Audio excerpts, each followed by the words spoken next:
Good evening. Please welcome a singer of stories, Miss Courtney Ariel.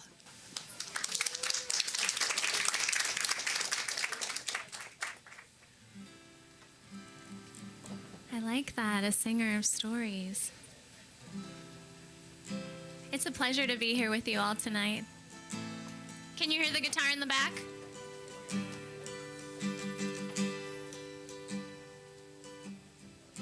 You said you couldn't lead anymore, you would follow. Oh, you followed to be sure. And never get a broken heart like that. You'll never get a broken heart like that. You said you couldn't risk it all, you would be fine to fall in line with everybody on the same old track. Oh, but I see we can take it. Oh, we can take it now. I say we can make it through somehow. And we can take the shine from the sun, the glow from the moon, swallow them down to be a light. The radiant sky, the people that choose to never give up without a fight. The beauty in us is still burning bright. There's such a beauty in us still burning bright. So we can take it, oh we can make it, you and I. We can take it, oh we can make it, you and I.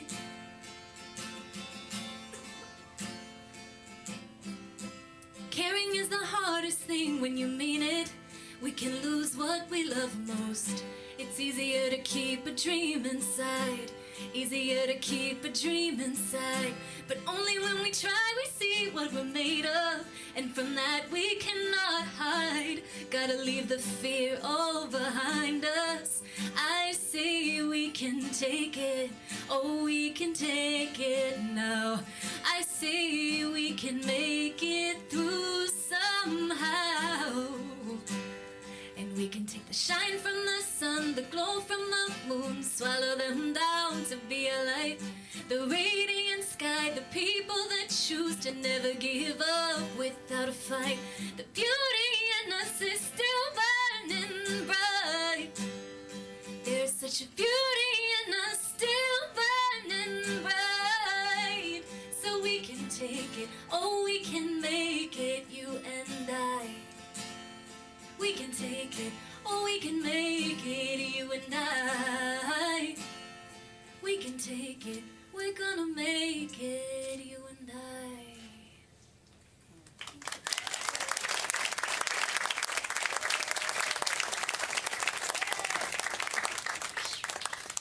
Please make welcome the Executive Director of the Tennessee Human Rights Commission, Miss Beverly Watts.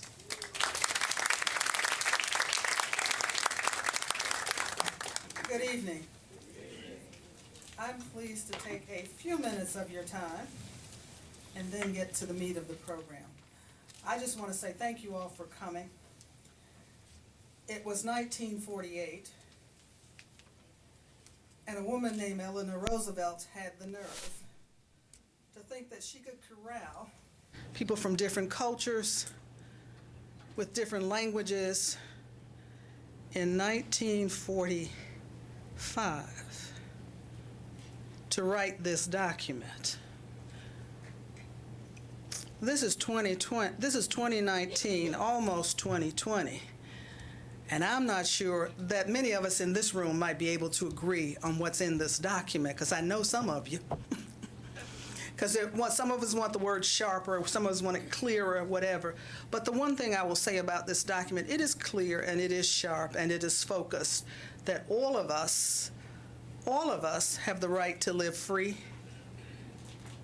and a life free from discrimination. There are 30 articles that define everything that we have a right to. If you have not read it, now is the time, or if you've read it, now is the time to reread it. This document lays the foundation for universal harmony in the world. For those of us in Tennessee and here in Nashville, this is our opportunity to celebrate the creation of the document, to identify and honor individuals in our community who are doing the work necessary to bring it to life. So I believe that this is a great celebration not only of the document itself, but of those of us who keep breathing life into its very existence.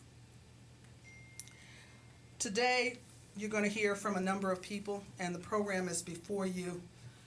My job is to do one thing right now, and that is to get out of your way and bring my immediate past chair of the Tennessee Human Rights Commission to the stage, Annazette Houston, who is currently one of our commissioners and has been serving us since 2008, not 2008. So we thank her for her service as chair and for her continuing service as one of our commissioners.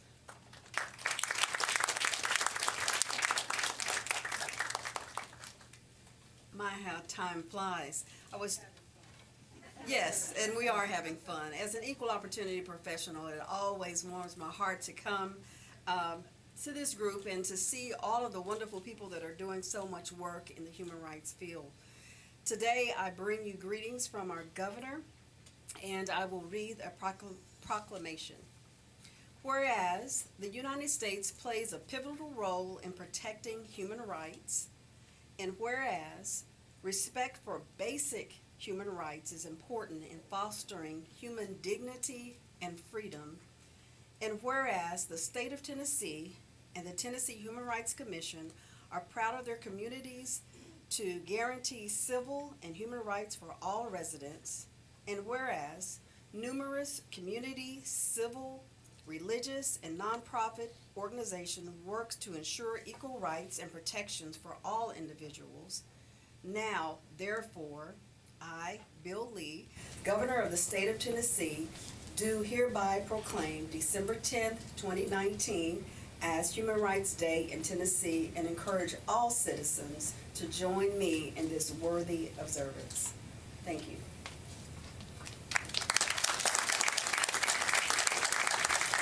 Now comes to the podium the chair of the Metro Nashville Human Relations Commission, Dr. Janice Rodriguez.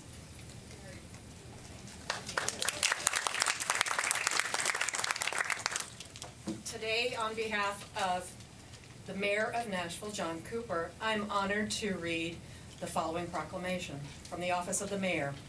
Whereas the General Assembly of the United Nations approved the Universal Declaration of Human Rights on December 10th, 1948, declaring that recognition of the inherent dignity and of the equal and unalienable rights of all members of the human family is the foundation of freedom, justice, and peace in the world. And whereas a recommitment by the United States to the principles and ideals of the Universal Declaration is essential for its promise to ensure equality and justice.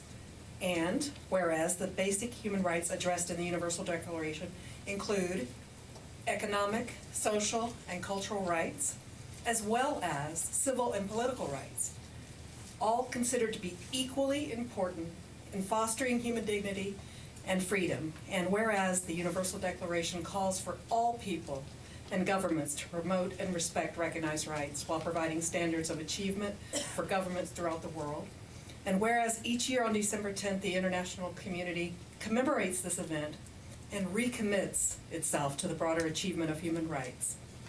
And whereas the City of Nashville and Davidson County shall share this commitment of civil and human rights for all. Therefore, be it resolved, I, John Cooper, Mayor of the Metropolitan Government of Nashville and Davidson County, do hereby proclaim Tuesday, December 10th, 2019 as Human Rights Day. Thank you. Please make welcome the Executive Director of the Metro Human Relations Commission, Miss Melody Fowler Green. Hi, friends. I too am going to just give a couple of remarks, not take up too much of your time. I do want to give a real heartfelt thank you, though, for you all coming out in the cold to spend some time with us. And I want to acknowledge and thank both current and past commissioners for the Metro Human Relations Commission who have joined us. And I know we have some elected officials. I want to say thank you to you. I know we have council members Joy Stiles, Emily Benedict. Thank you for joining us. So I'm particularly pleased to be here tonight to honor some friends and some people here in Nashville who I genuinely admire and look up to. So I am honored and humbled. I'm also really glad that tonight we're going to focus on a fundamental but challenged human right. One of the most critical ways that individuals can influence governmental decision-making is by voting. And the Universal Declaration of Human Rights, adopted in 1948, recognizes the integral role that transparent and open elections play in ensuring that this sort of fundamental right to participatory government.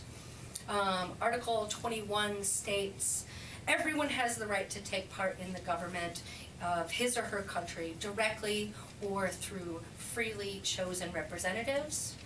Everyone has the right of equal access to public service in his or her country, and the will of the people shall be the basis of the authority of the government. And while the right to vote is widely recognized as a fundamental human right and sort of a necessary equation in any representative free government, it's still true that it's not fully enforced for millions of people around the world, and in the United States, and in Tennessee, and in Nashville.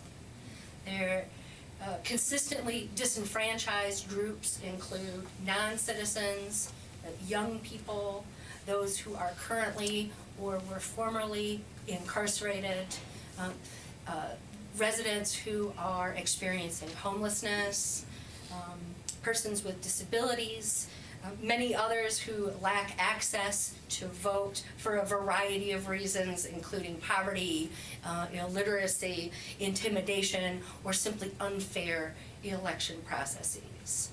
So then there's the problem of turnout, right? So voter turnout here in Tennessee consistently ranks near the bottom of the nation. And when you look at local elections, it's particularly low. Right? So here in Nashville, we generally see only about 18% of eligible voters participating. And this has been true for a number of years, right? Even before we all sort of reached the, voting fatigue that we were set upon, right, in the last couple years. So as the presidential election approaches and the sort of exhaustion that process is sure to bring us over the next year, I hope that we can all be inspired tonight at this event and going forward with concrete and actionable ways to protect and to expand the human right of voting here in Tennessee and Nashville. Yay! Thank you. Thank you all for being here. Enjoy the program.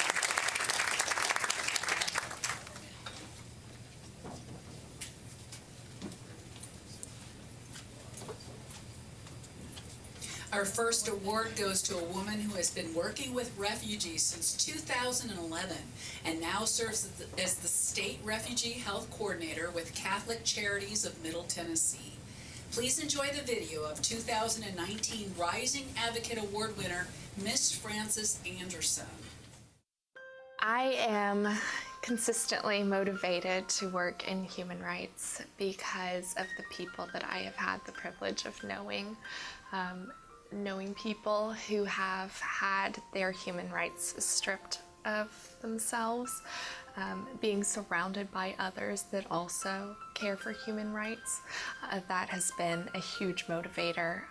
It's important to recognize the Universal Declaration for Human Rights because it draws attention to many things that globally people don't have. And we have an ability to affect change and to draw attention. We can affect the world from right here in Tennessee by what we choose to study, by our voting decisions, how we engage with the community, the people that we surround ourselves with, how we spend our time, again, with advocacy work, volunteering, fundraising, any of the modes that we choose to participate in our own community. We have a lot of power to affect change. It's in Tennessee and how we decide to participate in the greater world. I believe a great deal in the freedom of movement and granting refuge to people who have fled for their lives. In Tennessee, we have the ability to grant a home for these people and to give them a place in which to prosper. I hope to continue my work in human rights through working with refugees and immigrants, either hopefully professionally or personally. I hope to continue educating myself, to continue working to get to know people who have experienced injustices so that I can be a better advocate.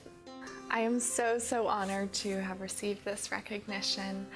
It's a hard time, and it's hard in general to work in human rights. It means so much that my work and collectively our work can be recognized. I'm so thankful for that.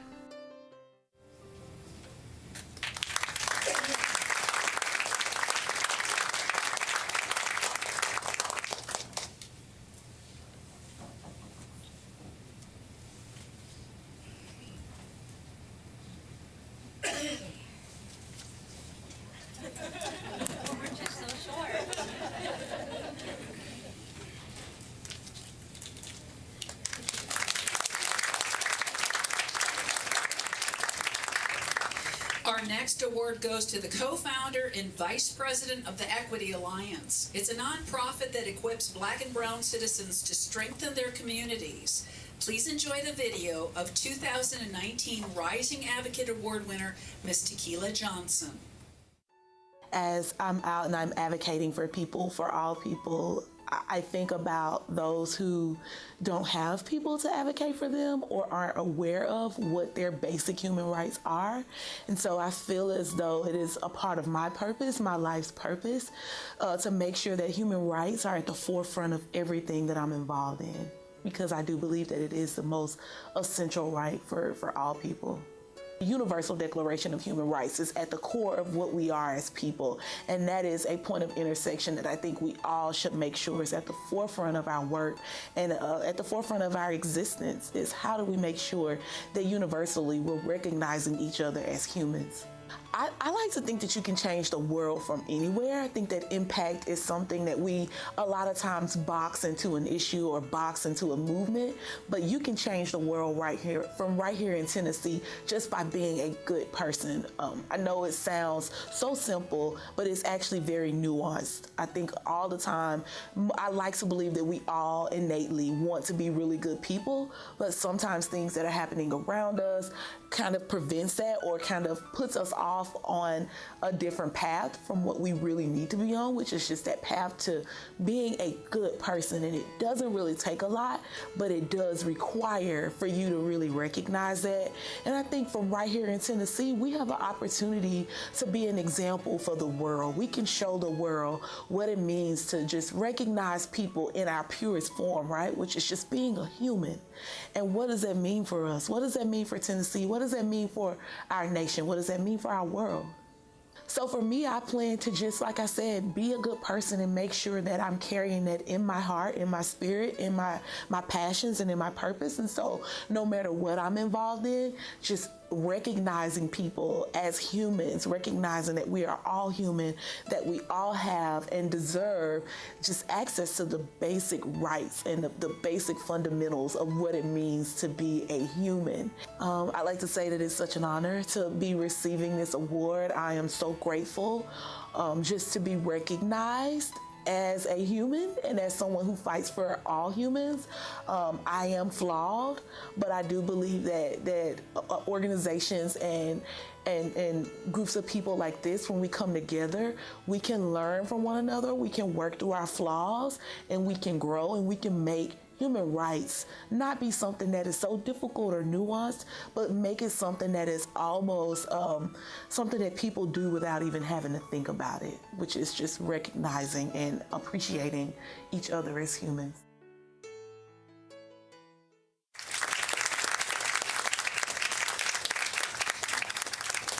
Tequila could not be with us tonight, unfortunately. Accepting the award on her behalf is her daughter, Miss Christian Wade.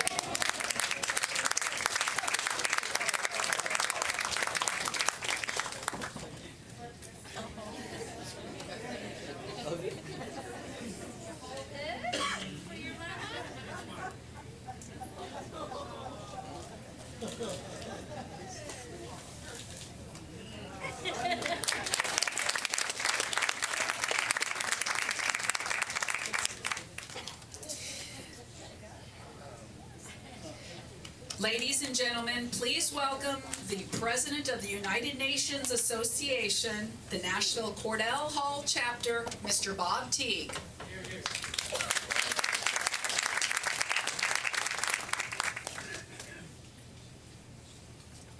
Good evening, everyone. Thanks for coming out. You know, some friends of mine started a business when I was in college called Cool People Care. I have the shirt, the T-shirt, okay? And because you're here, I know you care, and so you're all cool people. So, I'd like to just read a few remarks, though. The UNA Nashville Cordell Hull chapter members are here tonight. If you don't mind, just stand quickly for us, the board members and members of the chapter. Thank you, and in the sound booth too. Thank you. We're all honored and delighted to join the Tennessee Human Rights movement, and we're also appreciative of tonight's awardees, David Plazas for being our moderator tonight, the members of the Tennessee World Affairs Council, the Global Young Professionals, First Amendment Center for hosting the event sponsors, and those who've come in peace with compassion and goodwill, and those here with an official purpose. Now, Nashville has a very special place in history and in the history of the United Nations. For example, early in 1945, Cordell Hull convened a group of advisors to draft the original charter for the United Nations here in Nashville, Tennessee at Vanderbilt University. And only once in the history of the United Nations, members of the UN General Assembly met here in Nashville, away from the New York City headquarters.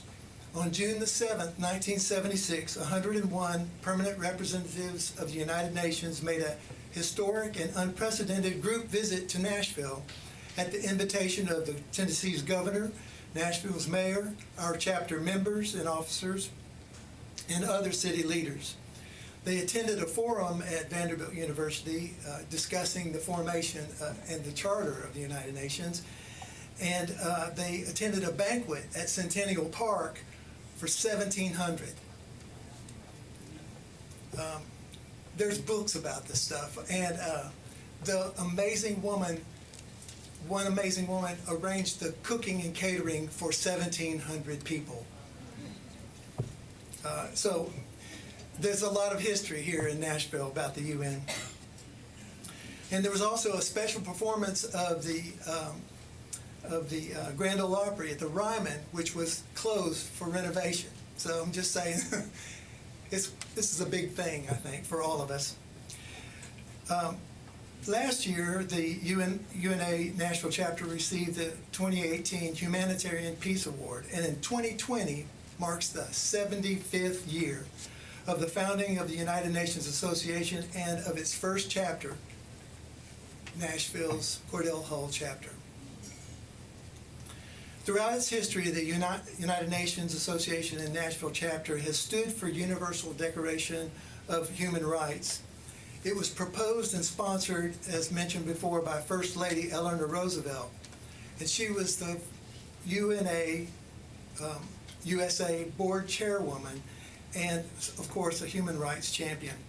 And I want to just give you a little quote because, you know, it's big. This is a big occasion. It's a big celebration, and it's a big need and a big, very important thing to talk about.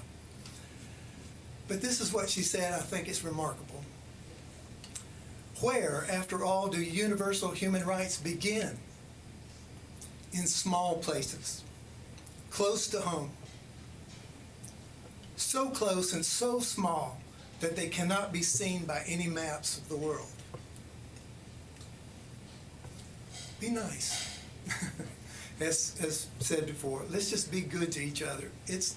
That's what we're called to do. So this was enacted by the United Nations 71 years ago on December the 10th, 1948. The Universal Declaration of Human Rights, or UDHR, is a milestone document in the history of human rights. And as said a little bit differently before, it sets out for the very first time fundamental human rights to be universally protected. So we must remain ambassadors for universal human rights and advocates for all life and for our fragile environment and this precious earth. I personally thank each of you for being with us and offer congratulations to the awardees and thank all that are involved in this momentous and historic occasion. Thank you. Our next award is for the pastor of Key United Methodist Church in Murfreesboro. He was a co-founder of the Urban Epicenter and currently serves as president of the Nashville branch of the NAACP. Please enjoy the video of 2019 Outstanding Service Award winner, Reverend Keith Caldwell. I grew up understanding that my life wasn't just mine, and there was communal. So I'm the 10th of 11 children. So there was a sharing that had to take place. It's also a holistic way of living into my faith tradition, that it's communal. And so if others around me aren't succeeding or aren't doing well, then I'm suffering as a result of that. People should know the Universal Declaration of Human Rights because it really reclaims our humanity. It causes us to think about how individualistic that we have been socialized to be, and it really reclaims this idea of we are all tied together, as King talks about, in an inescapable web of mutuality. So it's just about really becoming more fully human as we live into these, I call them faith practices, because I do believe, and this is without attempting to proselytize anyone for any kind of tradition, but it's to say, just for being a living, breathing human being walking about the face of the earth, that this is how I choose to do that. How can we change the world from right here in Tennessee? I think we've done that once through the Nashville movement and the civil rights movement that was birthed out of Nashville with the Reverend Jim Lawson, who was kicked out of Vanderbilt in 1960 for organizing the sit-ins, right? And so now in 2020 will be the 60th year anniversary of the sit-ins. And this was a refusal to say, I know these Jim Crow laws are on the books, but I know that that's not who I am. So I talk about that every decree that Pharaoh made became public policy. And if we aren't working to change public policy, then we are in this otherworldly kind of, in the great by and by, and you have to die in order to experience any liberation. And I simply don't believe that. I would recommend to get with other like-minded people to try to get into an organization or institution that is committed to that, and actually learning how to withdraw consent because that's part of the strategy, right? It's first to say, because we're all complicit, and how do we withdraw consent from unjust systems and then begin to build, first to believe that another world is possible, and then to begin in earnest to build that other world. Yeah. I'd like to say that this outstanding humanitarian award is, when I heard about it, I received it as a great honor. I have a great deal of respect for the folks who do this work on a daily basis, and my children are just over the moon. And so I couldn't have gotten $1 million and been more happy, although I would still take the $1 million.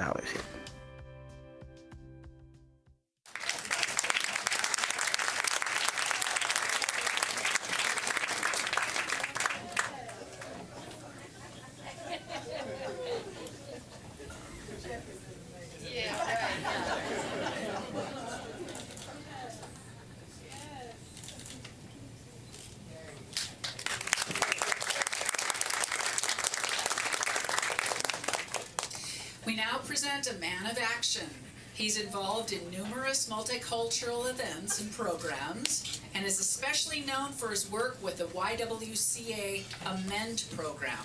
Please enjoy the video of 2019 Outstanding Service Award winner, Mr. Rashed Fakrugan. Our faith teaches us that, you can't be silent when there's wrong around you.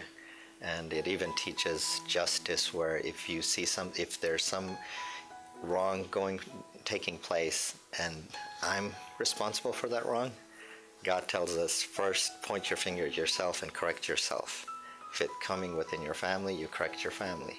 If it's somewhere, whether they're in poverty, if someone has wealth or not, justice is justice and fairness to everyone. No one has an unfair advantage.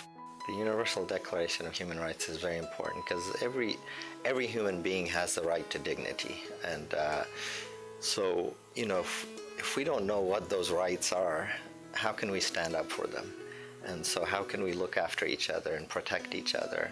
And there's so much inequity, injustice, oppression taking place, not just across the world, refugee crisis, war, but even in our own backyard. And, if we don't know what rights people have and what our duties are to safeguard those rights, then we're falling short on, our humanity towards each other. Tennessee can be a model. Tennessee, we have our own issues. And, again, it starts with, from your heart, you care for others. And what's that feeling towards your fellow human being if, someone doesn't have health care, affordable housing, living in poverty, doesn't have right towards education or can't pay for education? We first build a model here. And, everything starts at home, I feel, and build bridges of understanding. So, there's so much hate around the world and a lot of problems that exist because people don't talk to each other, or they have fears, they stereotype, marginalize people. So, setting a model within your own community, it starts at home and building from there, and building relationships and coalition. There's so many great organizations that instead of trying to do everything on your own, you can partner with and work more effectively. And if you find something that there's a hole, an opportunity to start something new, then go for it. We can't hold off our guard. It's just, human dignity is just too important. And when you violate that, it ends up, it's through the words and actions that lead to all this violence that takes place. I'm very honored to receive this award. There's so many great people. I'm following the footsteps, some mentors, such as Avi Poster, Tom Negri, Zulfat Suara. So just totally humbled and truly honored and thankful and appreciative. Thank you.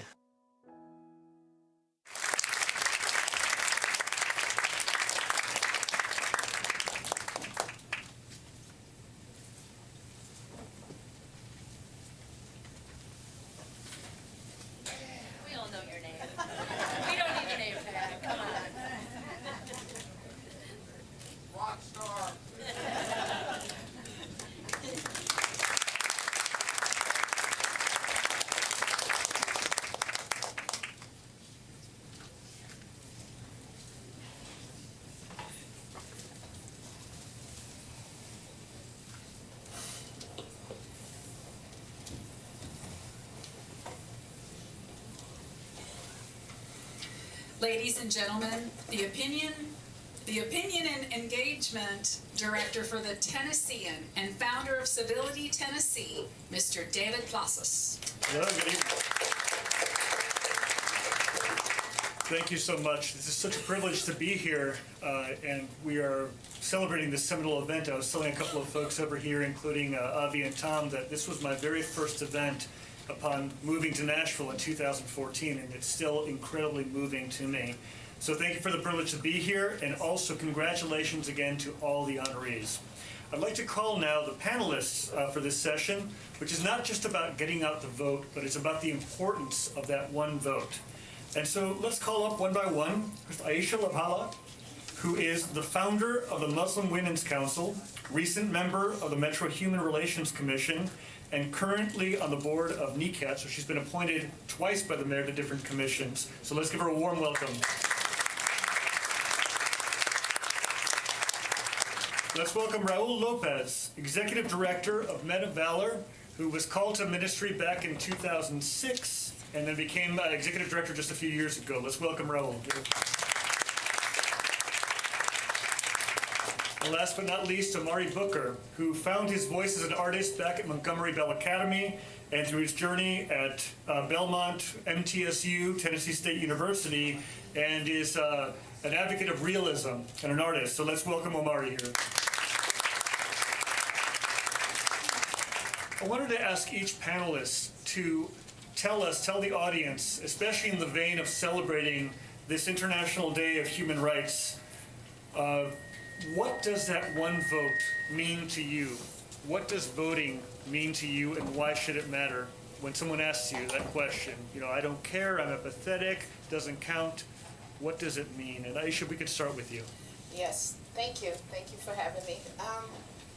Voting is your voice. It's your voice. It's your voice to say, I want to be heard in my government.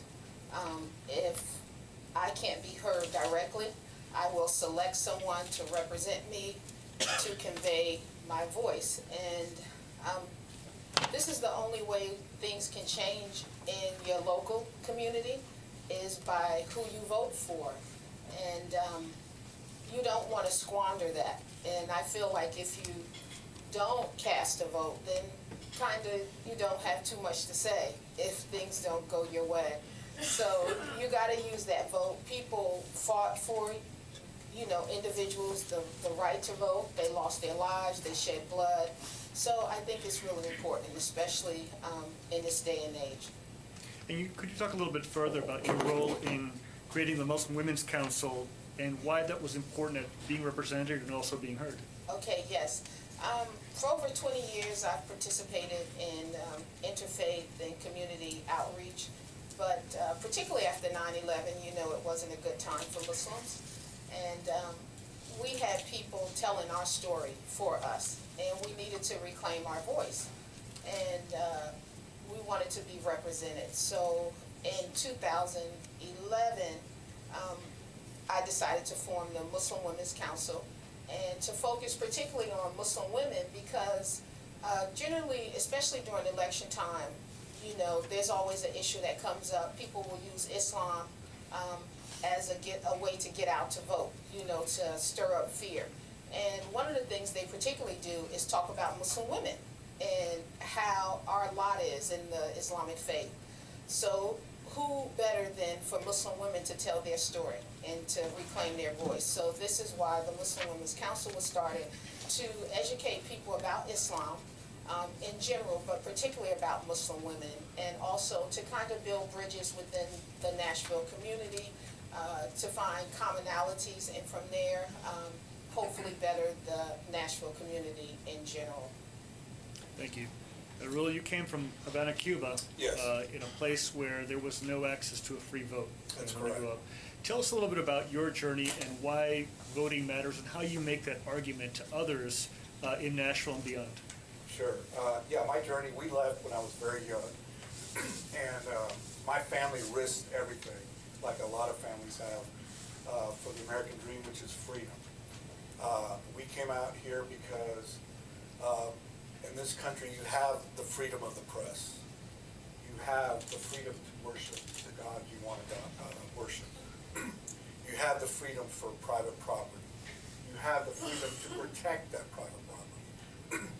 And most importantly, you have the freedom to vote, to protect those freedoms. And that's why this day is very, very special, because really you can't celebrate human dignity or human rights if you can't express yourself by electing your officials. And we are blessed to live in a country in which you can do that. So the importance of voting is critical. And it gives you dignity, and it gives your community dignity. But I'll tell you what's even more important than voting is to vote with an education. I think it's worse to cast a vote and you have no idea what you're voting for. So organizations like this, where we educate our voices and we tell people, yes, we might differ, but the importance is that we give an educated vote. Thank you very much. Sure. And Amari, could you tell us a little bit about your journey as an artist and how you've been able to translate your thoughts and your creativity into civic engagement and making that argument for voting? Definitely. Well, it's good to be here, and I feel like anytime I'm anywhere in Nashville, I'm at home, because I see faces and people that I know love me, and I love them, and have known me since I was way smaller than I am today.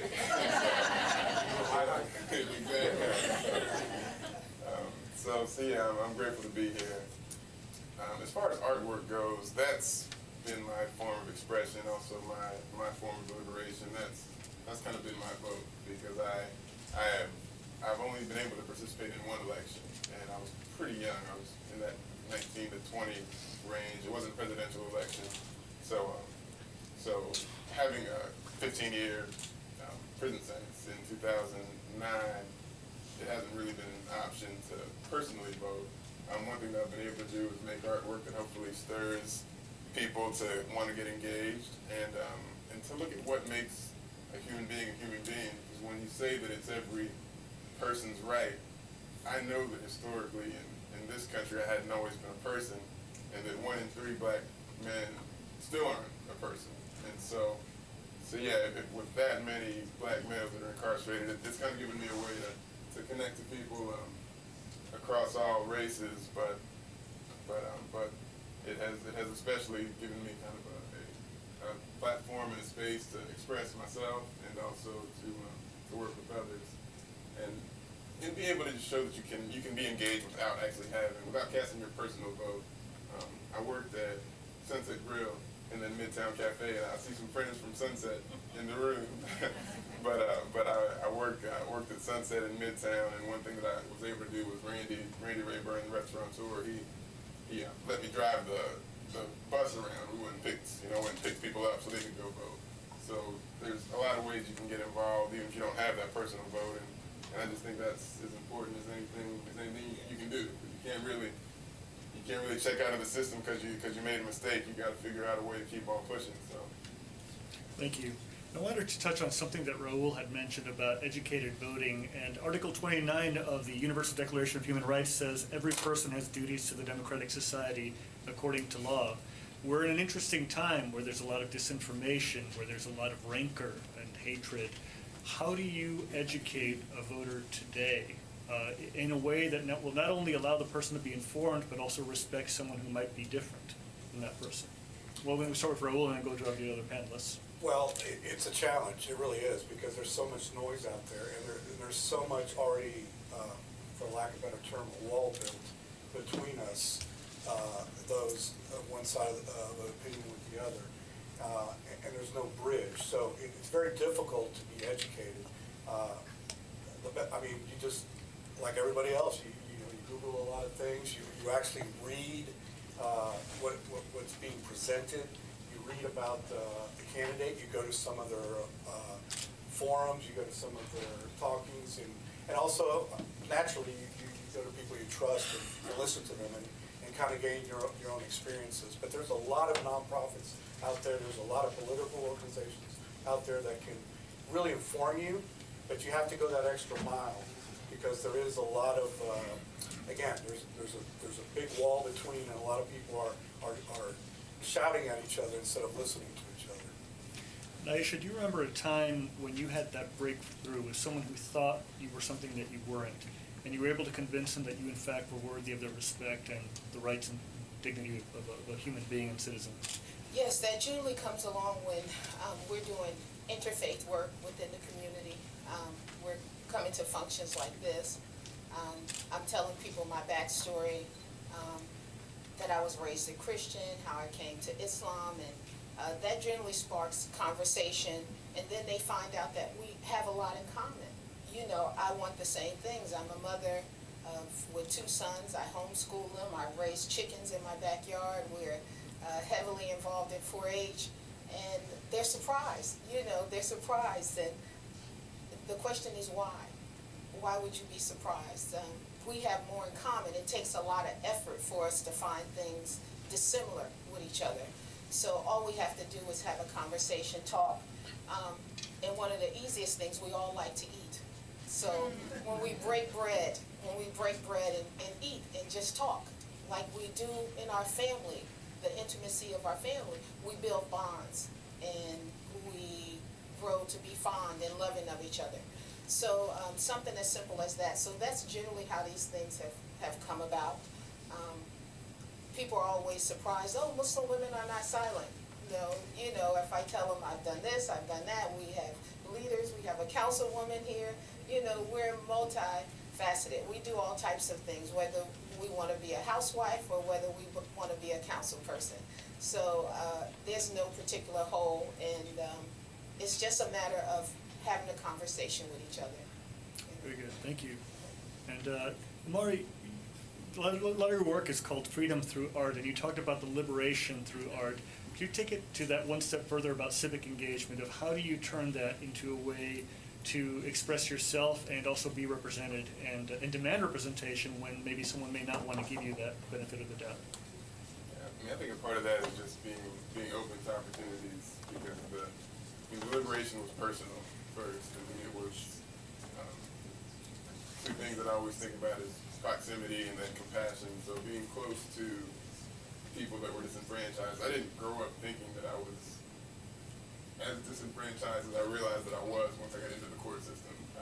You know, I had a pretty, I guess for lack of a word, kind of privileged background, really. And so I think being in prison for 3.5 years and having cellmates and going to visit and seeing people's mom die and their grandparents and their kids coming and visit them for years and years, it gave it let me know that, I'm really no different, you know, because I think a lot of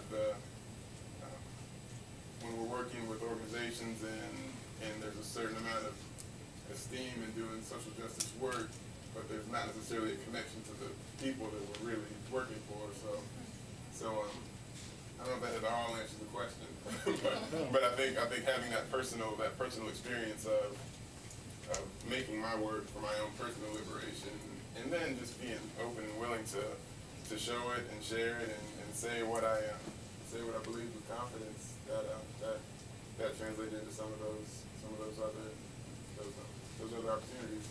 I want to speak to the question that you asked before. Can you repeat it really quickly? Sure, related to the educated voter, how you educate with disinformation. Absolutely. And I appreciate what both the panelists said about just all of the noise.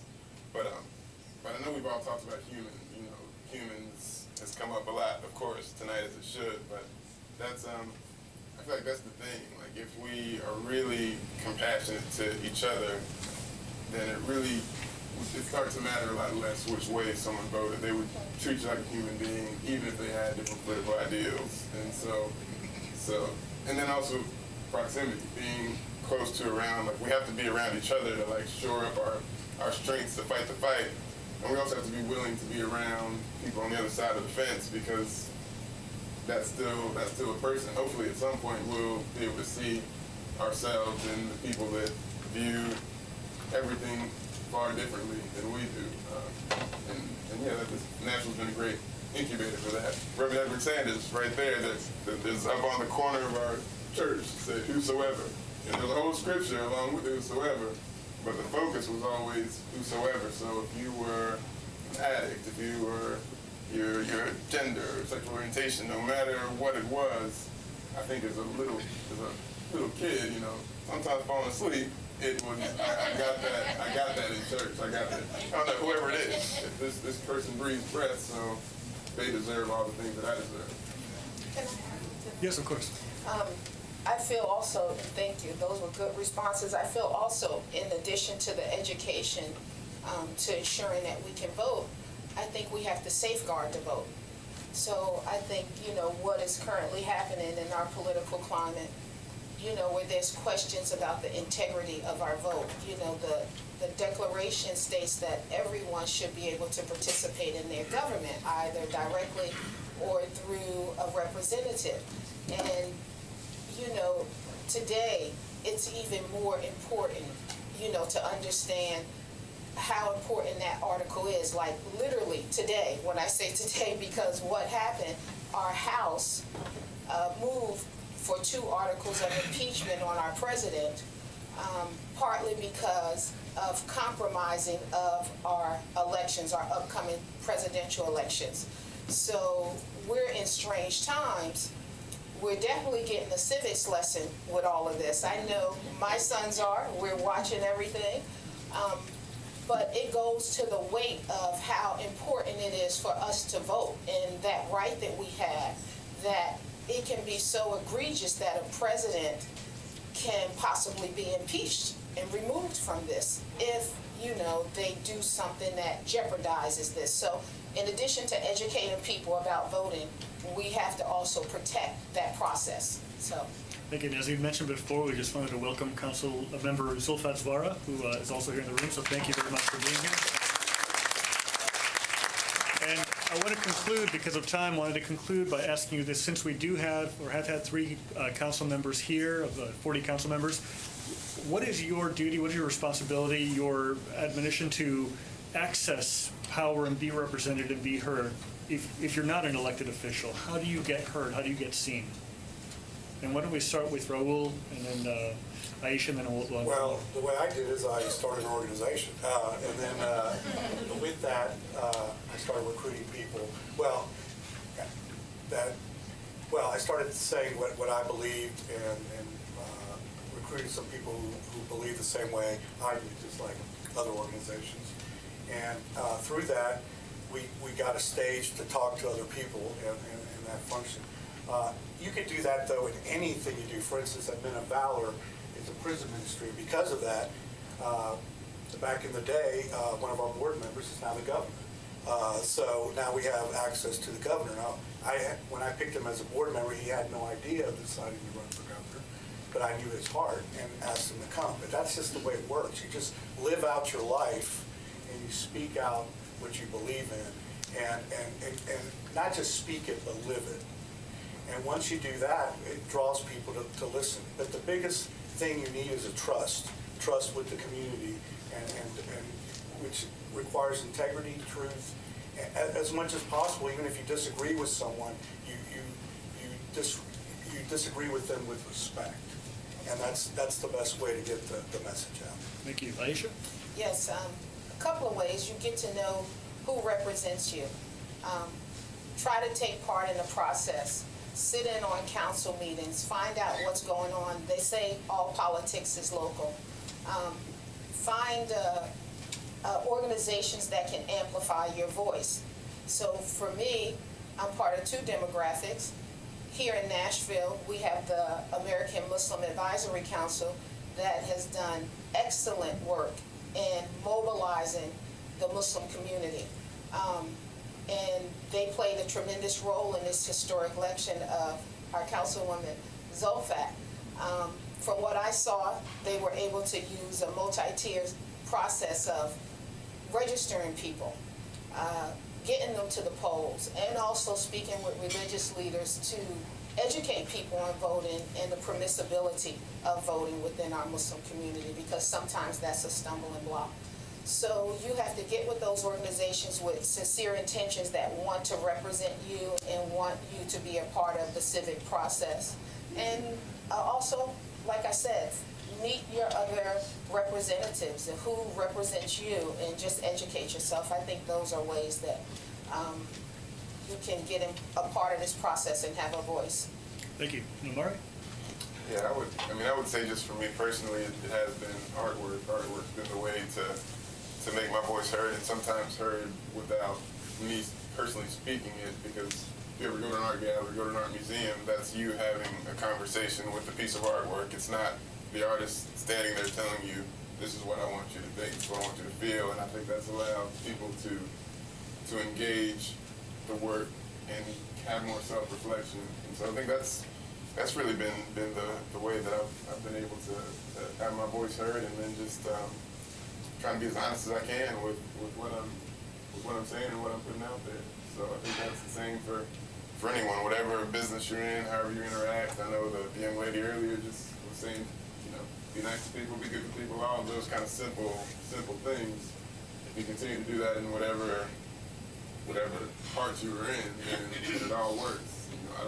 We don't need everybody to be a lawyer, everybody to be an artist, everybody to be a council person. Like, we all need to do our own little part to make the whole. I think that's what is great about Nashville. Why Nashville can be a model for that, because you can look around and touch and feel the people that are making those decisions. And as a small kid, Judge Birch was out at Hadley Park and just chatting with me. I had no idea who I was talking to. I'm talking to a guy that's got a statue. And as a 8, 9-year-old just at a tennis thing, that's where he was. He was there talking to the kids. The same for a lot of people in this room. So I feel like Nashville is that kind of place where it's everybody's in arm's reach from each other, and so it can change and be a great place. Excellent. As a reminder, we have an election coming up in March, the primary. I believe it's March 3rd. You have 30 days before the election to register, so if you haven't, please register. You can do so online. And let's give a warm round of applause to our panelists.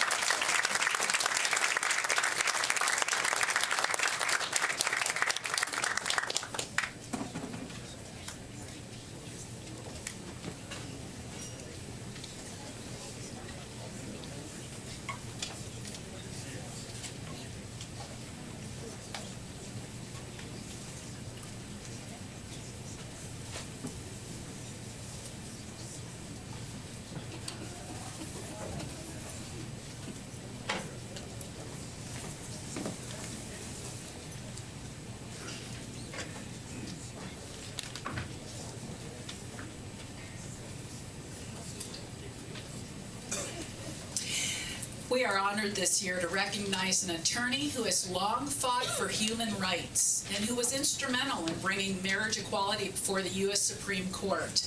Please enjoy the video of 2019 Lifetime Achievement Award winner, Miss Abby Rubenfeld. For my whole life, I've had like this intense sense of justice, what I think is justice, and wanting to make sure that everyone gets justice. I grew up and my parents are Jewish, and I learned about discrimination from them. I moved to Florida in 1961 when integration was kind of just starting, the civil rights movement. There were still like a lot of segregated signs. I went to segregated schools until I was in high school. So I started learning about how people are, how justice is not fairly distributed, the same way that economics are not equal here in this country and in the world. I mean, the same thing is true with justice. And since I come from a really privileged background, I wanted to make sure that, it offends me when people aren't treated fairly, and so I wanted to work on that. Shouldn't matter where you live in the world, you should still have the same rights. People should be treated the same. People should still be able to get, food, housing, justice, be treated fairly, and unfortunately that's not true in so many places in the world, and particularly here in the United States. We have such a, there's such a disparity of wealth and opportunity and access to justice. There's just so much to do. So it's important to have a day to focus on that and to have a set of principles that people can rally behind. Tennessee's a really good place to start because we have a lot of work to do, and we have examples in other places that have become more progressive. But I think all change starts at home. It starts within individual people, and then, you work up to your group and a bigger group, and you get more and more people involved. And I think we can do that here. We can focus on having better access to affordable housing, to help people have enough money so they can provide food for their children, make sure that the justice system doesn't like weed out everybody who, doesn't make $100,000 a year, that everybody can have a decent lawyer and can try to fight for their rights or just to be treated fairly. There's just so much to do that we can treat. Here in Tennessee, we can start treating immigrants fairly. We can be a sanctuary city. We can be a safe place for LGBT kids. We can have racial justice here. We can have a legal system that treats people the same, no matter the color of their skin or the amount of money in their wallet. To me, there's ways to help affect change from the inside and from the outside, and it takes both to have true change in the world. I remember when I worked for Lambda Legal Defense and I was in New York and the AIDS epidemic had just started, and of course we were working from within the legal system and having meetings with the CDC and working and the governmental agencies that we were trying to get to help us. But alongside that, people started the ACT UP movement and were protesting in the streets, which made us look a lot more reasonable. And I think it all works together, and it's important to really affect change, to have people that work within the system to try to change it for the better. But it's also so important to have people out in the streets protesting. Seeing those pictures like in Hong Kong and the other places where hundreds of thousands or millions of people are protesting, that's what we need in this country, people to get engaged and try to make a difference.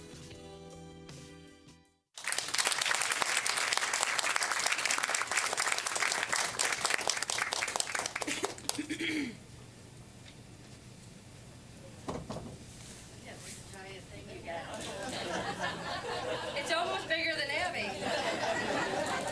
I was as tall as Amari a few years ago.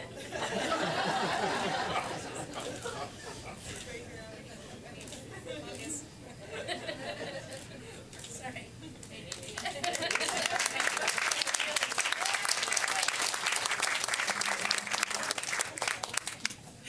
And our very final award of the evening goes to a man who has dedicated his entire life to service. Please enjoy the video of the 2019 Lifetime Achievement Award winner, Reverend Edwin C. Sanders II. My parents were very much involved as change agents in relationship to social justice issues and human rights issues. So in my early childhood, that meant everything from being a part of being some of the first young people to integrate camps in Arkansas and around Little Rock and Pine Bluff, as well as in terms of our community of believers in the Methodist Church, which then was a segregated church. It was the old central jurisdiction of what's now the United Methodist Church. The efforts were to figure out how to bring people together in a fashion that did not compromise the ways in which either had been able to achieve some degree of success in working with the communities that they were a part of. It's important as a point of departure in terms of being able to identify ways in which there's common ground and issues that transcend a lot of the things that systematically fragment and divide. It's a definite important effort in that regard. There are always ways in which things can be built upon and improved upon, but it is an important point of departure. It's a foundational piece, and I think that it is to our advantage to at least promote the understanding of it and people being able to know exactly what it means in terms of, I think, what will mean long-term relationships that are increasingly important as our world becomes more and more a global community. I'm one of those people that's always trying to push people to look deeper and to try to plumb the depths of issues in a way that allows folks to appreciate the fact that we all collectively have responsibility, should hold each other accountable, and to appreciate the fact that even though there might be the illusion sometimes of a greater level of equality than there is, it's the kind of thing that's like a cancer that can be haunting and in due season can end up being a point of destruction. One of the things that we can all do is to begin with ourselves It's important, I think, to understand that the person in the mirror is the person that you have the greatest ability to influence in terms of the roles that we can play, in terms of being change agents, and in terms of being people who can bring about transformative kinds of experiences in the lives of people around us. So all the work that I do around human rights, I always am trying to find those points of intersection. Intersectionality is a phenomenon that you have to appreciate, and if you try to deal with it academically, it gets to be important to learn how to do it in terms of interdisciplinary work, and if you deal with it within the context of faith, then it gets to be important to understand it in interfaith terms and multi-faith terms, because there's a way in which those distinctions that we make in terms of doctrine and belief are very often less than what allows us to have the most effective ways in which we deal with bringing about a kind of harmony, wholeness, oneness, unity, togetherness that I think is really a part of the blueprint that the Creator has established for us. It ends up being a matter of us learning how to more effectively use and follow the blueprint.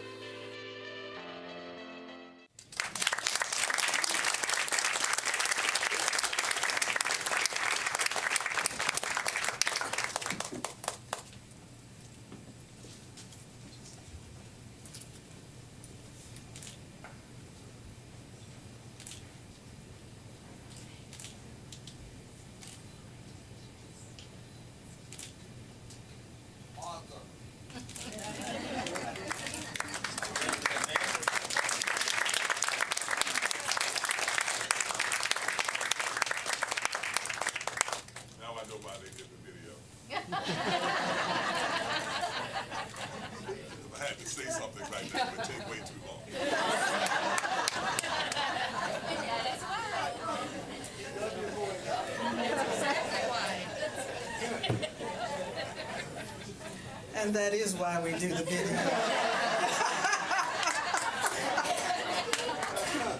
I'm from a Baptist preacher's tradition, so I understand. My job is not to get carried away tonight on these last few minutes that I have. We have really come to the end of the program, but we really come to the beginning of an opportunity for each of us to be more active. Let me thank Francis, Tequila, Keith, Rashid, Abby, and Edwin for your work. It is people like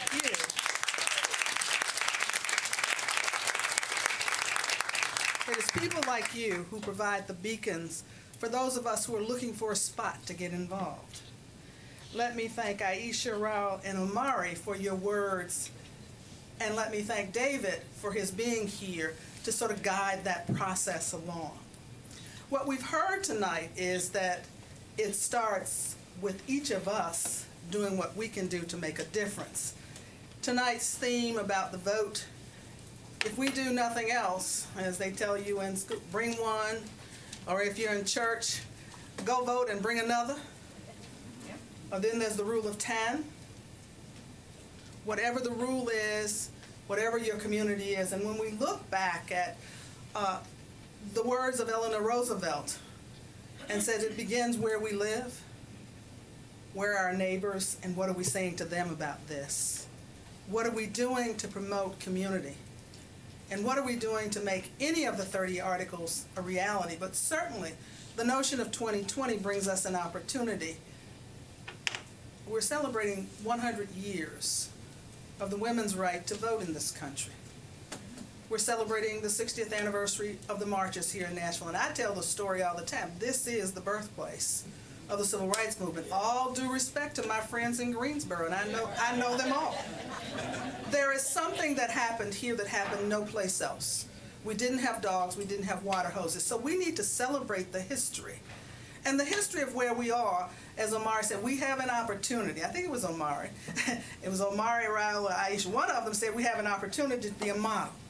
So the question is, in 2020, when it's said and done, what will we have done to promote that? And for those women who came out tonight who are elected to city council, 50%. 50% of council. That was not the case a year ago.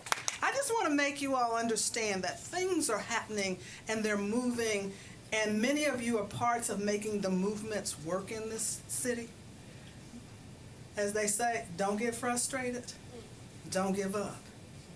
Tomorrow the sun will come up, and we need to start out as early as possible doing what we need to do to make it a better day than it was today or yesterday.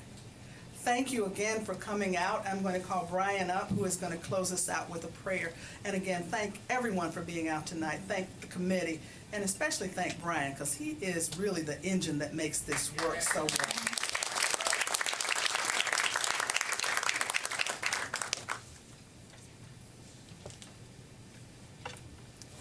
You can find all these videos on NashvilleHumanRights.org, including the 15-minute version of Reverend Sanders.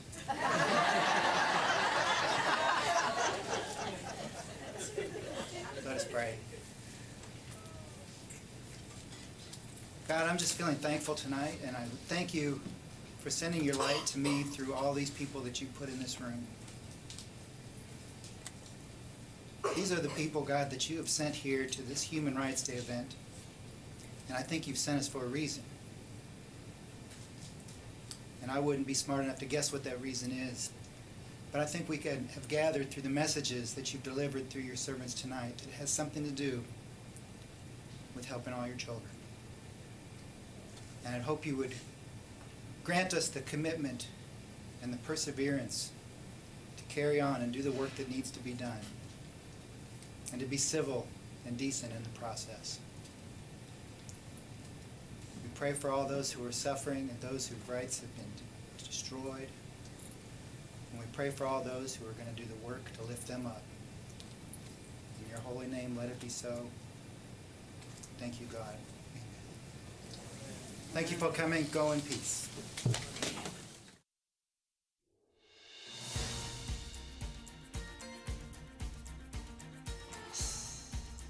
This has been a service of the Metro Nashville Network. If you would like to see this presentation again, or for more information about this and other programs, visit nashville.gov.